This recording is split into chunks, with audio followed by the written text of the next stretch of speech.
La sala está llena.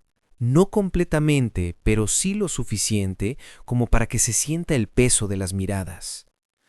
Hay periodistas en la tercera fila. Algunos toman notas, otros solo observan. Él entra con traje gris oscuro, corbata azul marino, zapatos brillantes. Camina derecho, la espalda recta, la barbilla en alto. Saluda con un gesto seco a su abogado y se sienta. No mira a nadie más. No necesita hacerlo, o eso cree. El juez revisa unos papeles. El fiscal se acomoda los lentes y comienza. Se lee la acusación.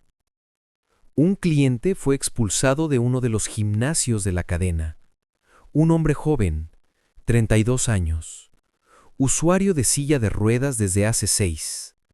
Había pagado su membresía anual completa. Entrenaba 3 veces por semana. Nunca hubo una queja sobre su conducta. Nunca causó problemas, hasta que un día recibió un correo. Breve, frío. Lamentamos informarle que su membresía ha sido cancelada. Se le reembolsará el monto proporcional. Sin explicación, sin disculpa real. El cliente pidió una reunión. Le dijeron que no era posible. Insistió. Finalmente lo atendieron. Y ahí, en esa oficina con vista al parque, le dijeron la verdad. Bueno, parte de la verdad. El espacio no está adaptado para personas con movilidad reducida. Pero él ya llevaba meses entrenando. Es una decisión corporativa, pero nadie más había sido cancelado. Queremos ofrecerle una compensación. Ahí fue cuando supo que no se trataba del espacio. Se trataba de él. El fiscal presenta correos internos, mensajes entre el acusado y sus gerentes. Ese tipo no proyecta lo que vendemos. Los inversionistas vienen la próxima semana. Necesito que todo se vea impecable. Busquen alguna cláusula. Algo, lo que sea. El acusado escucha sin moverse. Su abogado toma notas. Cuando le toca hablar, se levanta despacio, respira hondo y empieza con esa voz que ha usado 1000 veces en reuniones de negocios. Señoría, esto es un malentendido. Yo dirijo una empresa, una marca, y como cualquier marca, tenemos estándares, imagen, coherencia. Eso no es discriminación, es estrategia comercial. Mis gimnasios no son para todos, y está bien. Hay lugares para todos, pero los míos son premium, exclusivos. La gente paga por eso, por sentirse parte de algo especial. El juez lo mira, no dice nada todavía, solo lo mira. ¿Usted escribió esos correos?, pregunta el fiscal. Sí, ¿Usted le dijo a su equipo que buscara una forma de cancelar esa membresía? le pedí a mi equipo que evaluara la situación. ¿Y la situación era que un hombre en silla de ruedas entrenaba en su gimnasio? Silencio. Era que teníamos una visita importante. Inversionistas, gente que pone dinero real y sí, quería que todo se viera bien. ¿Y él no se veía bien? El acusado aprieta los labios. Su abogado interviene. Pide que se reformule la pregunta. El juez lo permite, pero el daño ya está hecho. La frase quedó flotando en el aire. El fiscal continúa. Presenta fotos del gimnasio. Amplios, modernos, con rampas, con ascensores, con baños adaptados. Todo está ahí. El espacio no era el problema. ¿Por qué entonces? Insiste el fiscal. Porque el acusado se detiene. Por primera vez parece dudar. Porque mis socios me dijeron que la imagen estaba cambiando, que algunos clientes preguntaban, que querían un lugar donde todos se vieran en forma, fuertes, exitosos. ¿Y una persona en silla de ruedas no puede ser exitosa? No dije eso, pero lo pensó. No, yo solo quería proteger lo que construí. ¿Protegerlo de qué? El acusado traga saliva. Se afloja la corbata apenas. Un gesto pequeño, casi imperceptible. De perderlo todo. Y ahí empieza a cambiar algo. En su voz, en su postura. El juez le pide que explique, que hable con honestidad, que este no es un escenario de negocios, que aquí no se vende nada. Aquí se responde. Y él habla, más despacio ahora, menos seguro. Cuenta que empezó con un solo gimnasio, chico, en un barrio que apenas conocía. Trabajó 18 horas al día durante años. Limpiaba los baños, reparaba las máquinas, atendía en la recepción, hasta que creció. Y creció rápido. Demasiado rápido, tal vez. De pronto había inversores, contratos, franquicias, expectativas, mucha presión. La gente cree que cuando tienes éxito todo es fácil. Pero no, es peor. Porque ahora no puedes fallar, no puedes decepcionar. Tienes que mantener la imagen, siempre, en cada detalle. El juez asiente, pero no con compasión, con atención. ¿Y ese joven, el cliente, era un detalle? El acusado baja la mirada.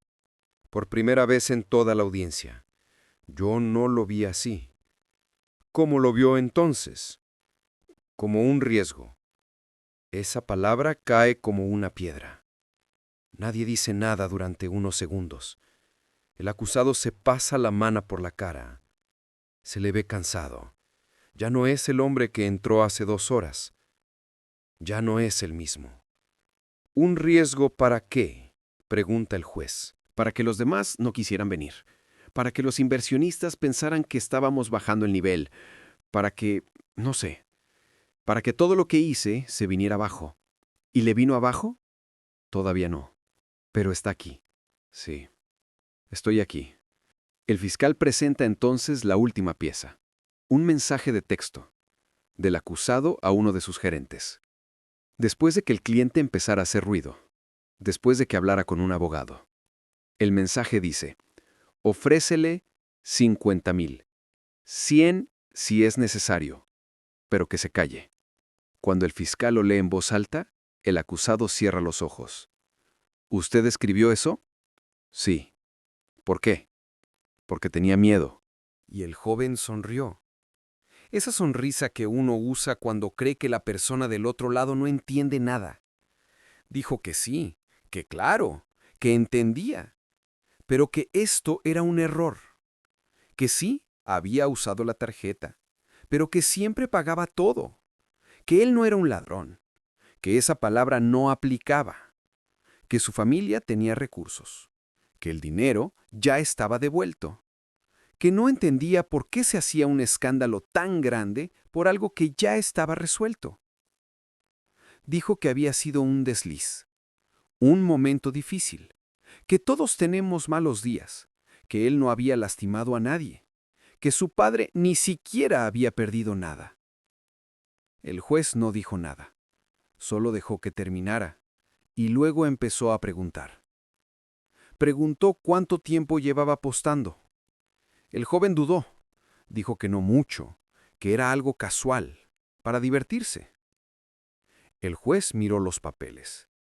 Preguntó si 5 meses de apuestas constantes eran algo casual, si perder más de lo que uno gana cada semana era diversión, si pedir préstamos a amigos y no pagarles era parte del juego. El joven dejó de sonreír. Dijo que sí, que había tenido una mala racha, pero que ya lo tenía controlado, que eso ya había pasado. El juez preguntó entonces por qué había usado la tarjeta de su padre, por qué no había pedido ayuda, por qué no había hablado con alguien. Y ahí el joven tartamudeó. Dijo que no quería preocupar a nadie, que él podía resolverlo solo, que siempre lo había hecho, que no necesitaba que lo trataran como un niño. El juez le preguntó si resolver las cosas solo significaba mentir, robar, ofrecer sobornos. El joven se puso rojo. Dijo que no, que esas palabras eran demasiado fuertes, que él no era esa clase de persona. Entonces el juez preguntó qué clase de persona era, y el joven no supo qué decir. El fiscal tomó la palabra. Dijo que el problema no era solo el dinero, que el problema era la actitud, que el joven había llegado convencido de que con una disculpa ligera y una sonrisa todo se arreglaría, que esa era la actitud de alguien que nunca ha enfrentado consecuencias reales, de alguien que siempre ha tenido a alguien más limpiando sus errores. El joven intentó defenderse. Dijo que él trabajaba, que ayudaba en la empresa de su padre, que no era un vago, que se esforzaba. El juez le preguntó si ese esfuerzo incluía respetar las reglas, si incluía hacerse responsable de sus decisiones, o si solo significaba aparecer cuando todo ya estaba arreglado. El joven bajó la mirada. Dijo que él sabía que había metido la pata, que lo admitía, pero que no entendía por qué esto tenía que llegar tan lejos, que él solo quería que todo volviera a la normalidad. El juez le preguntó que qué era normal para él. El joven respiró hondo. Dijo que normal era no tener problemas, era que las cosas funcionaran, era poder dormir tranquilo, era no sentir que todos esperaban algo de él, que esperaban que fuera perfecto, que nunca fallara, que siempre supiera qué hacer. Y ahí fue cuando la voz se le quebró un poco. Dijo que a veces sentía que no importaba lo que hiciera, nunca era suficiente, que su padre tenía expectativas, que la familia tenía un nombre, que él tenía que estar a la altura, que no podía ser menos, que no podía mostrar debilidad. El juez le preguntó si por eso apostaba, si ahí se sentía en control, si ahí podía ganar sin que nadie lo juzgara. El joven se quedó callado. Luego asintió. Dijo que al principio sí, que cuando ganaba, sentía que por fin algo salía bien, que era él quien decidía, que no había nadie diciéndole qué hacer o cómo hacerlo, que era solo él y su suerte. Pero luego empezó a perder, y no podía parar, porque si paraba significaba aceptar que había perdido, y él no podía perder, no podía ser el que falla. El fiscal le preguntó por qué no había pedido ayuda cuando la deuda creció, por qué había preferido tomar el dinero de su padre. El joven dijo que porque no podía decirle, que su padre no lo entendería, que lo vería como un fracaso, que lo decepcionaría, y él no podía hacer eso. No podía ser la razón por la que su padre se sintiera avergonzado. El juez le preguntó entonces qué creía que sentía su padre ahora que estaba en una sala de justicia, ahora que el tema no era una deuda de apuestas, sino un delito. El joven cerró los ojos. Dijo que lo sabía, que sabía que esto era peor, pero que en ese momento, cuando todo se estaba cayendo, no pensó. Solo quería que desapareciera, solo quería arreglarlo rápido, como siempre. El juez le preguntó cómo había arreglado las cosas antes. El joven dijo que con dinero, siempre con dinero, que si rompía algo, pagaba, que si debía algo, pagaba, que si metía la pata, pagaba, que así le habían enseñado, que los problemas se solucionan, que se compensan, que no hay nada que el dinero no pueda arreglar. El fiscal lo miró fijo, le preguntó si creía que eso seguía siendo verdad. El joven no respondió.